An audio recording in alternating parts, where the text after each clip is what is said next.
विपक्षी गठबंधन इंडिया ने भारतीय जनता पार्टी सरकार पर करारा हमला बोला है।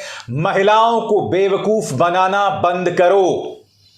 एक तरफ देश के गृह मंत्री अमित शाह ये कहते हैं कि भाई महिलाओं के हित की बात पुरुष भी कर सकते हैं, और दूसरी तरफ भारतीय जनता पार्टी सबसे पहले वक्ता के तौर पर किसे उतारती है? निशिकांत दुबे। वो निशिकांत दुबे जिसने एक महिला सांसद महुआ मोइत्रा और एक महिला विधायक के बारे में नगरवधू यानी वेश्या शब्द का इस्तेमाल किया था, जिससे यह पता चलता है कि एक ऐसे गैर जिम्मेदार, एक निहायत ही हल्के सांसद को मैदान में उतारकर उससे इस मुद्दे पर बुलवाना, इससे पता चलता है कि भाजपा की क्या मंशा है। आज विपक्ष हमलावर था दोस्तों। सोनिया गांधी सामने उभर कर आई जब उन्होंने राजीव गांधी को याद किया। टीएमसी की सांसद सामने उभर कर आई जब उन्होंने सीधी चुनौती दी भाजपा को कि अगर आप महिला सम्मान के बारे में जिम्मेदार हैं, संजीदा हैं, तो सबसे पहले सांसद बृजभूषण शरण सिंह को बाहर का रास्ता दिखलाओ, उस पर कार्रवाई करो, क्योंकि कल को यही व्यक्ति महिला विधेयक पर जो है वोट डालने वाला है। मगर जैसे कि मैंने आपको बतलाया दोस्तों, आज का दिन सोनिया गांधी का था। एक अरसे बाद लोगों ने उन्हें संसद से अपनी बात रखते देखा, और आज तो नई संसद की बारी थी दोस्तों।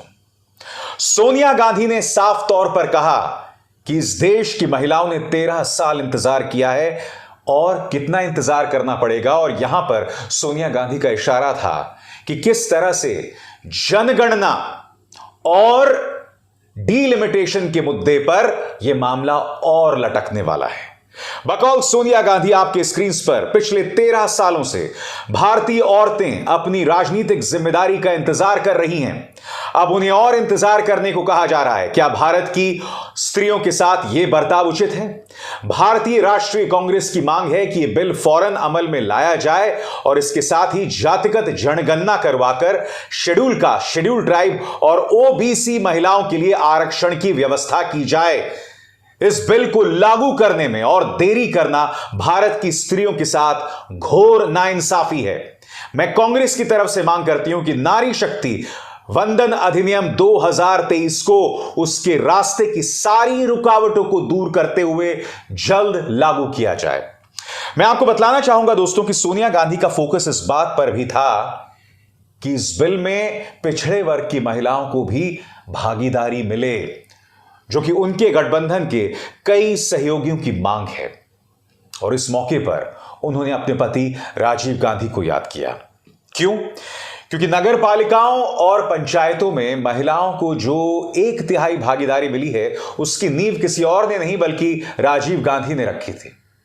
हालांकि उनके जो प्रयास थे वो राज्यसभा में आकर रुक गए, क्योंकि वहां पर उनको बहुमत हासिल नहीं था।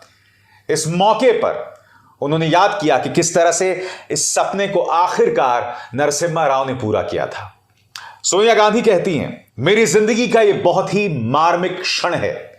पहली बार स्थानीय निकायों में स्त्री की भागीदारी तय करने वाला संविधान संशोधन मेरे जीवन साथी राजीव गांधी ही लेकर आए थे, जिसका नतीजा यह है कि देश भर के स्थानीय निकायों के जरिए हमारे पास 15 लाख चुनी हुई महिला नेता हैं।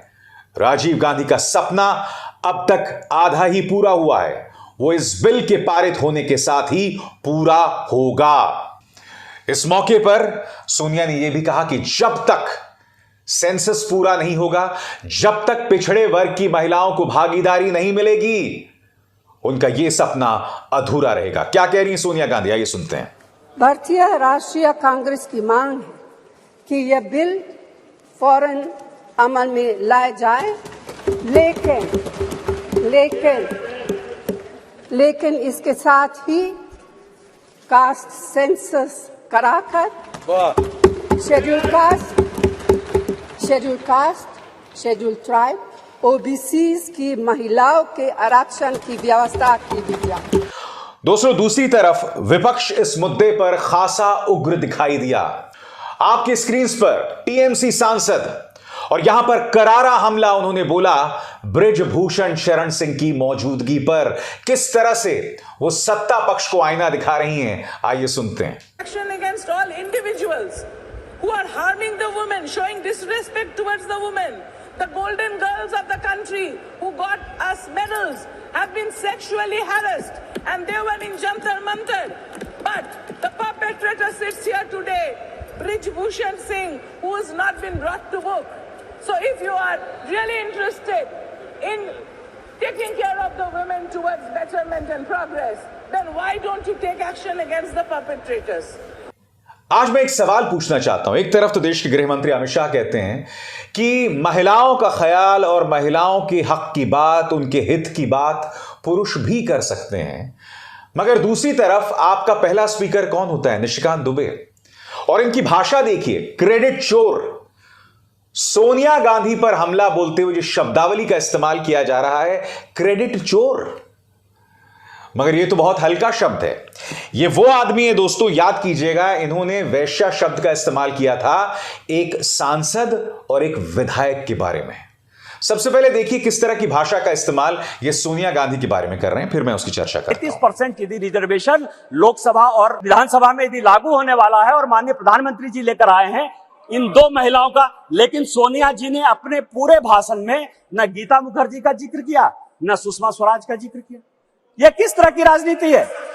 अपना क्रेडिट लेना चाहती हैं कि हमारा बिल है, इस महिला बिल में भी राजनीति करने की कोशिश की। जी हां दोस्तों, ये वही निशिकांत दुबे हैं जो संसद में खड़े होकर बतौर सांसद जो इनके अधिकार हैं उसका बेजा इस्तेमाल करके पत्रकार रोहिणी सिंह और स्वाति चतुर्वेदी के बारे में वाहियात और अश्लील बातें कहते हैं, मेरे बारे में अनर्गल बातें कहते हैं। इनमें इतनी भी हिम्मत नहीं है कि बाहर आके उसी बात को दोहरा दें।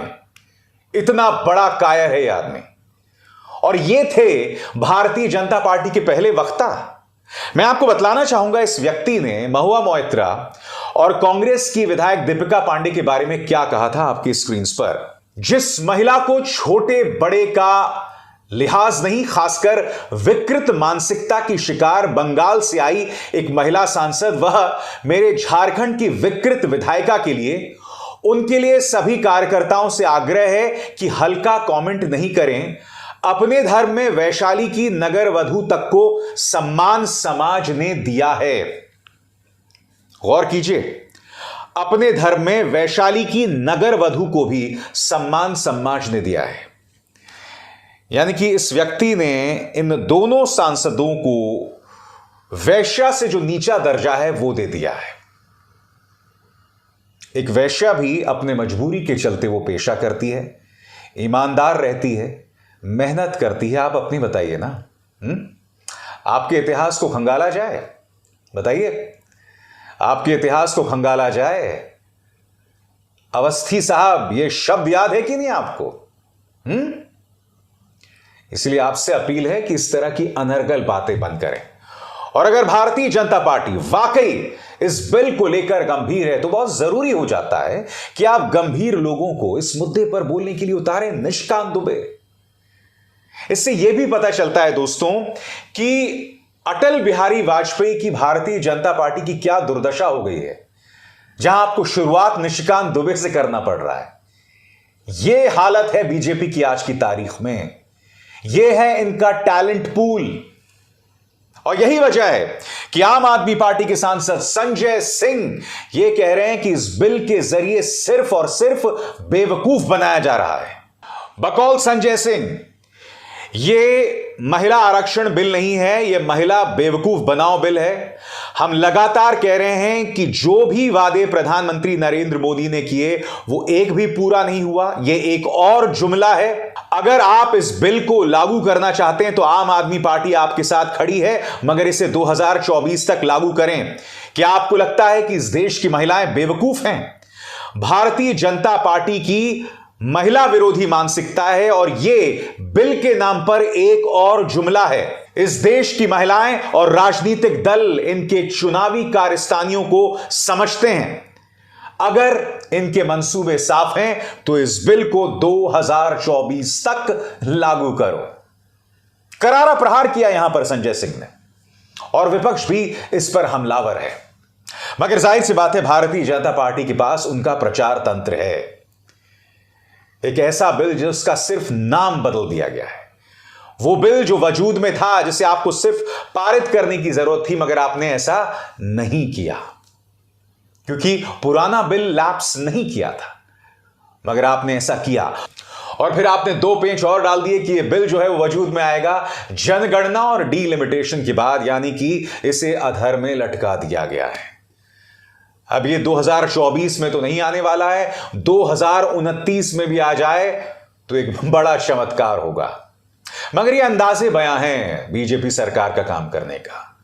काम करो ना करो, उसके बारे में शोर जरूर करो, और उसी शोर का ढिंडोरा इनका पालतू मीडिया पीटता है।